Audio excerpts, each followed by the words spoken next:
తాజాగా పార్లమెంటులో కేంద్ర ఆర్థిక శాఖ మంత్రి నిర్మలా సీతారామన్ గారు ప్రవేశపెట్టినటువంటి బడ్జెట్ పైన తన విశ్లేషణాత్మక నివేదికలో ఎస్బీఐ చాలా అంశాలను పొందుపరిచింది. ఇందులో గత 5 సంవత్సరాల ఆంధ్రప్రదేశ్లో జగన్మోహన్ రెడ్డి గారి పరిపాలన మీద ప్రశంసలు కురిపించారు. అదేవిధంగా తలసరి ఆదాయంలో ఆంధ్రప్రదేశ్ అప్పుల విషయంలో కూడా ఎస్బీఐ విశ్లేషణాత్మకమైన నివేదికను ఓవరాల్ అన్ని రాష్ట్రాలు దేశానికి సంబంధించి నివేదిక ఇచ్చింది. బట్ ఇందులో ఆంధ్రప్రదేశ్ మీద మాత్రం ఖచ్చితంగా ప్రశంసలు కురిపించారు. అయితే ఈవెన్ అప్పుల విషయంలో జగన్మోహన్ రెడ్డి గారిని ఎంత బద్నాం చేశారో అందరికీ తెలుసు. తాజాగా లెక్కల బండారం అంతా కూడా బయటపడింది. అసెంబ్లీలోనే చంద్రబాబు నాయుడు గారి నేతృత్వంలో మొత్తం 164 మంది కూడా కూటమి ఎమ్మెల్యేల దగ్గర నీళ్లు నమిలారు, సంబంధం లేని విషయాలు మాట్లాడారు. ఆ అప్పుల లెక్కలు కూడా బయటపడిపోయాయి.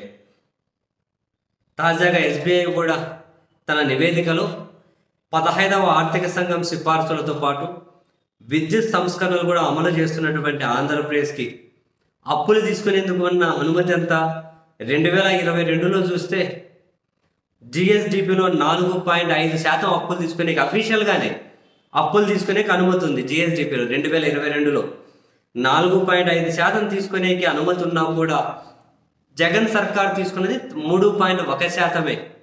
ఇంకా 1.4% వాళ్ళకి తీసుకునే అవకాశం ఉన్నా తీసుకోలేరు. వాళ్ళు ఒక హక్కుగా తీసుకునేది ఉన్నా కూడా తీసుకోలేరు. ఎస్బీఐ నివేదిక 2022లో 1.4% తక్కువ తీసుకున్నారు.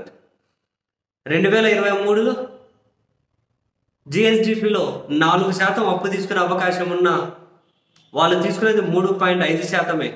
ఇంకా 0.5% తక్కువే తీసుకున్నారు. ఎన్ని మాటలు అన్నారా! ఎంత బ్రహ్మాండంగా సంక్షేమ పథకాలు అమలు చేశారు. చెప్పింది ప్రతి ఒక్కటి కూడా అమలు చేశారు. ఇప్పుడు ఈ 2 నెలలుగా 50 రోజులైంది. దగ్గర 25,000 కోట్ల రూపాయలు పైగా అప్పు చేసినట్టున్నారు.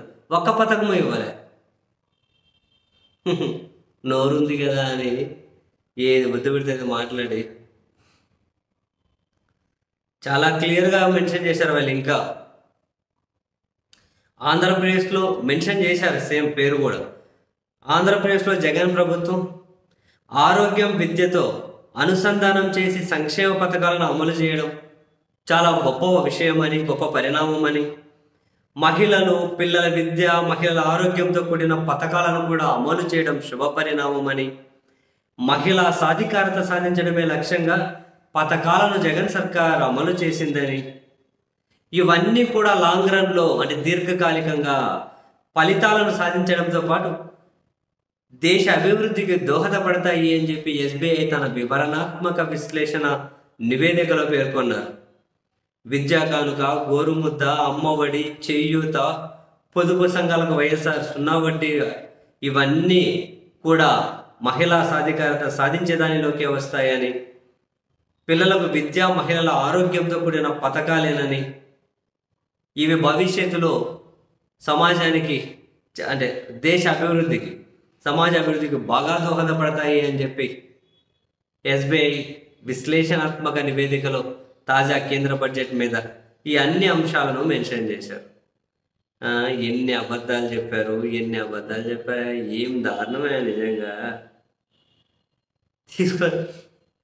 వాళ్ళకు తీసుకునే అవకాశం ఉన్నా కూడా తక్కువే తీసుకున్నారు.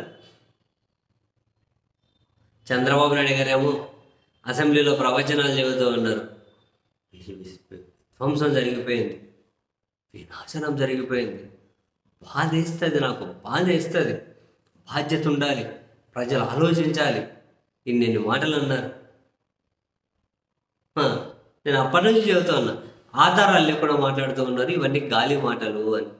ఇప్పుడు జాతీయ స్థాయి నివేదికలు కూడా అదే విషయం చెప్తూ ఉన్నాయి కదా. తలసరి ఆదాయం అది కూడా ఆంధ్రప్రదేశ్ లీడర్ అన్నదే ఇదే నివేదికలో మెన్షన్ చేశారు. జాతీయ వృద్ధి ఆంధ్రప్రదేశ్ వృద్ధి రేటు కూడా జాతీయ వృద్ధి రేటుతో పోలిస్తే చాలా ఎక్కువ. అంత నీట్గా చేస్తే అన్ని తిట్లు తిడతారా స్వామి. ఏం చేద్దాం.